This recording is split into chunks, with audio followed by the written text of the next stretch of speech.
శుభోదయం. అనుదిన జీవం అనేటువంటి ఆధ్యాత్మిక కార్యక్రమానికి మిమ్మును మీ కుటుంబాలను ప్రేమపూర్వకంగా ఆహ్వానిస్తుంటున్నాం. ప్రియ దేవుని ప్రజలారా, అందరూ బాగున్నారు కదూ? మరి యొక్క నూతన దినాన్ని బట్టి మనం ప్రభును స్తుతిస్తూ ఆయన పాద సన్నిధిలో ఆయనని ఘనపరిచి మరి యొక్క నూతన దినములో మనం అడిగిడదాం. దేవుని వాక్యాన్ని మనం ధ్యానించుకుందాం. 32వ కీర్తన 1వ వచనం. తన అతిక్రమములకు పరిహారం నొందినవాడు, తన పాపమునకు ప్రాయశ్చిత్తం నొందినవాడు ధన్యుడు. Praise the lord. ప్రార్థన. దయగల ప్రభు, కృపగల నాయన, మా జీవితంలో మరి యొక్క నూతన దినాన్ని బహుమానంగా అనుగ్రహించి ఈ దినాన్ని మీ పరిశుద్ధ సన్నిధిలో ప్రార్థిస్తూ మీ వాక్యం ధ్యానిస్తూ ఈ లోకములో మీ ఆత్మీయ శక్తి చేత అడుగుపెట్టుటకు మీరు మాకిచ్చిన భాగ్యాన్ని బట్టి వందనాలు చెల్లిస్తుంటున్నాం.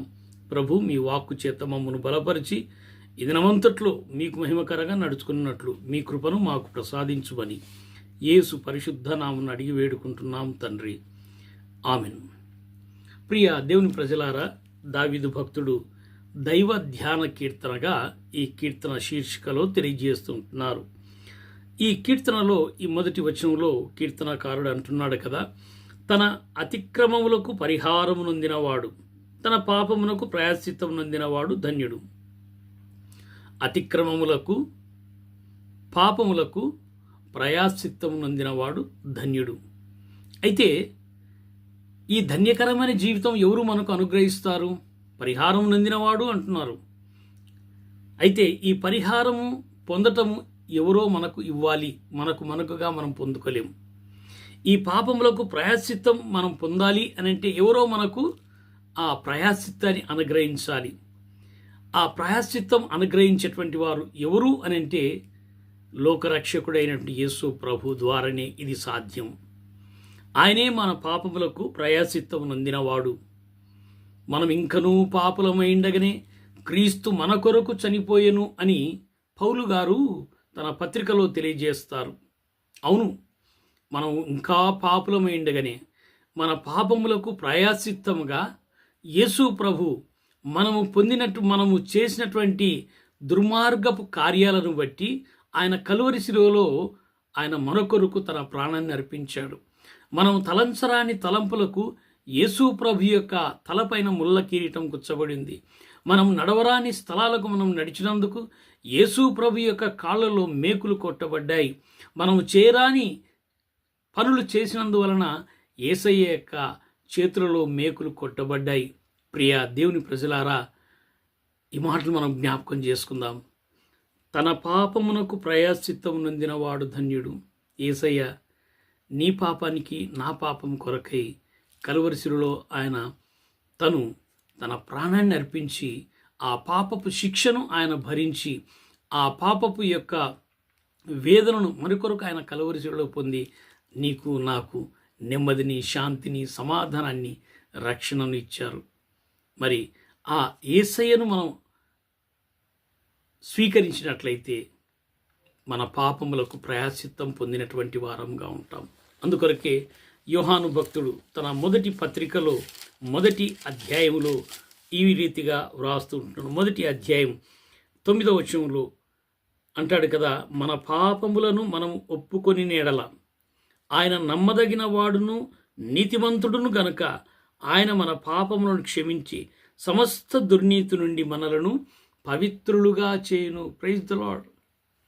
మన పాపములకు పరిహారం మనమే పొందాలి, కానీ ఎవరో మన కొరకు పరిహారం చేయాల్సిన అవసరం లేదు. ఈ దినాలలో కొంత భ్రమలో ఉంది క్రైస్తవ లోకం. మన కొరకు ఎవరో ప్రార్థన చేస్తే మన పాపాలు క్షమించబడతాయని, మనం ఎవరికో కానుకలు పంపిస్తే మన పాపానికి పరిహారం పొందుతామని భ్రమలో ఉంటున్నాం. ప్రియ దేవుని ప్రజలారా, దేవుని వాక్యం చాలా చక్కగా తేటగా తెలియపరుస్తుంటున్నది. మన పాపములకు మనం పరిహారం పొందినట్లయితే మనం ధన్యులం. మన పాపాలకు మనం పరిహారం ఏ రీతిగా పొందాలి అంటే మన పాపములను మనము ఒప్పుకొని నీడల. ఎవరో మన నిమిత్తం ఒప్పుకోకూడదు, ఎవరో మన నిమిత్తం ప్రార్థన చేయకూడదు. మన పాపమును మనం ఒప్పుకొని నీడల ఆయన నమ్మదగిన వాడు, నీతిమంతుడు గనక సమస్త దుర్నీతి నుండి మనలను పవిత్రులుగా చేయను. ఆ అధికారం యేసయ్యకు ఒక్కడే ఉంది. మరి ఆయనను మనం నమ్ముకుందాం, ఆయన సన్నిధిలో ప్రార్థన చేద్దాం.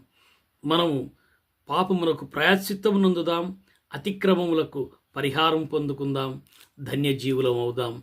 దేవుడు మిమ్మును మీ కుటుంబాలను దీవించునుగాక. ప్రార్థన. దయగల ప్రభు, కృపగల నాయన, మీరు మాకిచ్చిన ఈ శ్రేష్టమైన సమయమును బట్టి, వాక్కును బట్టి వందనాలు ప్రభు. మేము జన్మతః పాపులముగా ఉన్నప్పటికీ నాయన, మా కొరకు మీరు అనుగ్రహించిన ఈ గొప్ప భాగ్యాన్ని బట్టి మీకు వందనాలు చెల్లిస్తున్నాం.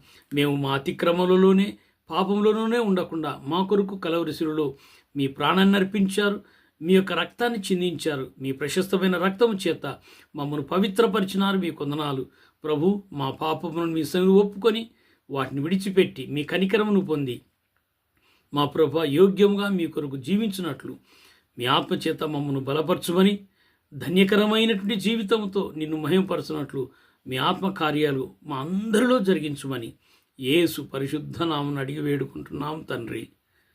ఆమెన్. దేవుడు మిమ్మును మీ కుటుంబాలను దీవించునుగాక. ఆమెన్.